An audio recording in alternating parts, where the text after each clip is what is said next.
88% in 5 weeks. That is the return on the hottest new ETF on Wall Street right now. It pulled in $5 billion. Billion with a B. Faster than nearly any exchange-traded fund in history. Only the Bitcoin ETF launch did it quicker. And the fund is called DRAM. And today, I'm going to show you exactly how this compares to the greatest ETF launches of all time and the most spectacular ETF crashes ever recorded. Because here's the thing I've learned watching Wall Street for 30 plus years. The most exciting launches and the worst crashes in ETF history have some very uncomfortable things in common. So let's find out where DRAM sits. This is the Leverage Report. I'm Rich, former Wall Street broker, multi-unit business owner, and I've been on the inside of financial systems that most people never get to see. Are you new here? Hit subscribe. Every week I break down the financial stories that actually matter to your money. Welcome to the show. All right, story time. Early in my brokerage career, a client of mine calls very excited. He's discovered a thematic fund. The fund is focused exclusively on beepers. He says, Rich, everything is getting a pager. This is the future of communications. And I have to be honest, he was not wrong at that moment.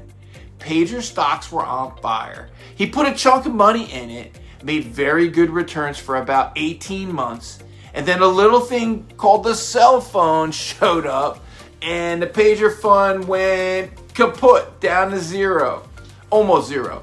Now, I'll tell you the story because I'm not scared. I don't want you to be scared away from DRAM, but because that story has repeated itself in this industry more times than I can count. Exciting new technology, massive early inflows, thematic ETFs launches, and then reality. The question today is, where is DRAM in that cycle? And I have the historic data to actually answer that. The Roundhill Memory ETF, ticker DRAM, launched on April 2nd of 2026. It is the first ever US listed ETF focused purely on memory semiconductor companies. Companies that make DRAM chips, NAND flash storage, and high bandwidth memory. The actual physical infrastructure that AI data centers cannot run without. The top 3 holdings are Micron Technology, SK Hynix out of South Korea, and Samsung Electronics. Those 3 make up roughly 75% of the fund. And the expense ratio is 0.65%, higher than broad ETFs, but reasonable for a specialized vehicle. The fund crossed $1 billion in assets in just 10 days of trading. By early May, it had surpassed $5 billion. Bloomberg's ETF analyst, Eric Balakalucha, compared it to Bitcoin ETF launches. That is extraordinarily high praise in this industry. Why is it exploding? 2 reasons. First, the AI build-out is creating demand supercycle for memory chips. Analysts are calling it Ramageddon. The demand for high bandwidth memory has gone crazy while manufacturing capacity is maxed out. And the Strait of Hormuz closure due to the Iran conflict has added supply chain pressure on top of it. Global semiconductor revenue is projected to rise 62% year over year in 2026, and DRAM revenue expected to nearly double and potentially quadrupling. Second reason, there was no pure play memory ETF before this. If you wanted exposure to this trade, you had to buy the individual stocks or settle for broad semiconductor ETFs that diluted the exposure significantly. DRAM solved that problem. How does this compare to the greatest ETF launches in history? Let's put DRAM in historical context because the numbers are genuinely remarkable. The fastest growing ETF in the history is iShares Bitcoin Trust, IBIT, when it reached $70 billion in just 341 days after launch. State Street's Gold ETF, GLD, took 1,600 days to hit the same milestone. IBIT was nearly 5 times faster. So DRAM crossed 1 billion in 10 trading days for an equity ETF. That's extraordinary. The only launches that moved faster than IBIT were a handful of massive index launches with instant institutional backing. In terms of performance, what are the greatest all-time ETF performers? Van Eck Semiconductor ETF. SMH is the best performing non-leveraged ETF of the last decade. A $10,000 investment 10 years ago is worth over $250,000 today.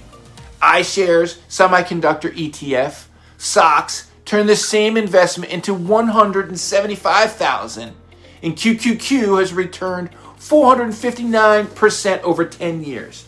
These are the benchmark DRAM's underlying thesis is trying to ride. If the AI memory supercycle plays out as projected, DRAM could end up being compared to those names in 10 years. That is the bull case, and it is a real one though. The ETF graveyard. Now there is a segment I really want you to pay attention to because the ETF industry has a cemetery full of funds that launched with enormous excitement and ended in disaster. And they all shared a recognizable pattern. The meme stock ETF ticker meme, launched in December 2021, right at the peak of retail trading frenzy. GameStop, AMC, all favorites. The fund plunged over 60% from its inception. It never recovered. The timing was precise. It launched exactly as the speculative movement peaked. The cannabis ETFs, multiple funds were launched in 18 and 19 when cannabis legalization looked inevitable. MMOS, the most popular cannabis ETF, has delivered annualized returns of negative 34% over 5 years. That's negative every year for 5 years. The regulatory thesis never materialized. The ETFs launched on hope. They died on reality. The metaverse ETFs, multiple funds launched in 2021 when Mark Zuckerberg renamed Facebook to Meta and declared the metaverse was the future. Fidelity Total ETF closed. Evolve Metaverse ETF closed. Still a few operating have single million values. Not a single one delivered for investors. Now here's an uncomfortable pattern. All of these failed ETFs have something in common. They launched at maximum hype. They attracted enormous early inflows from excited retail investors. They were first to market on their specific theme. And the theme, while real, did not play out fast enough or cleanly enough to support the valuations baked in at launch. So which column does DRAM belong in? And I want to give you my best honest broker assessment here because there are real differences and real similarities to both categories. The key difference from the failed thematic ETFs, DRAM has an underlying business that is generating real revenue right now.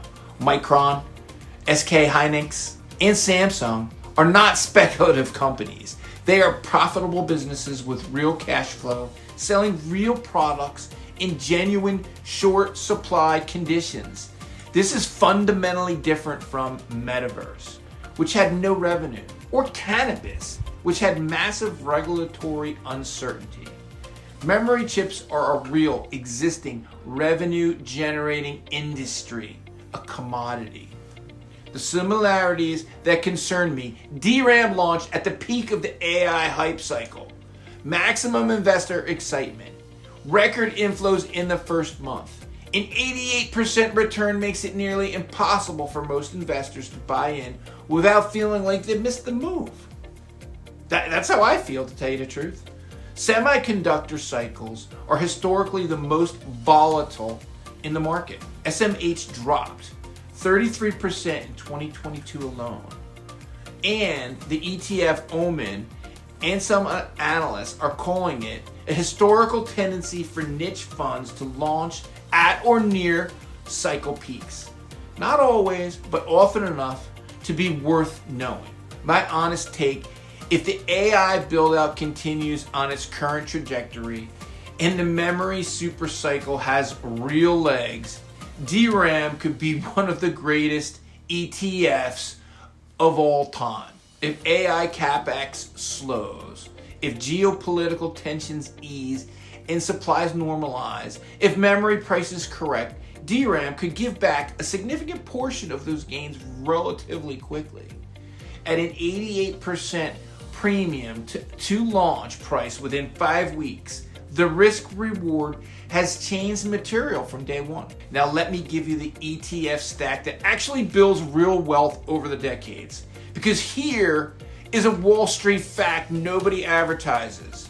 The single biggest determination of long-term investment returns after market performance is fees. The difference between a 0.03% expense ratio and a 1% expense ratio compounded over 30 years is over $180,000 on a $100,000 investment. Yeah, that's not a typo.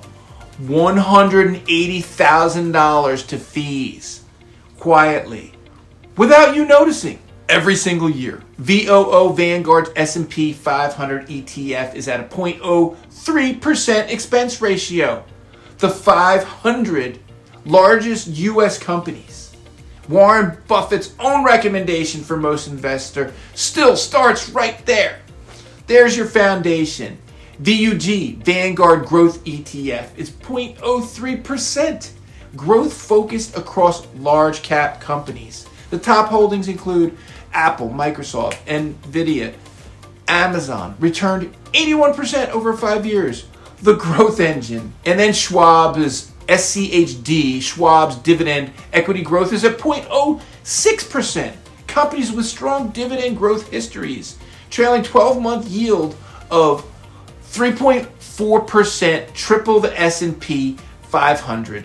The income engine, especially if you are over 50 and your portfolio needs to start generating cash.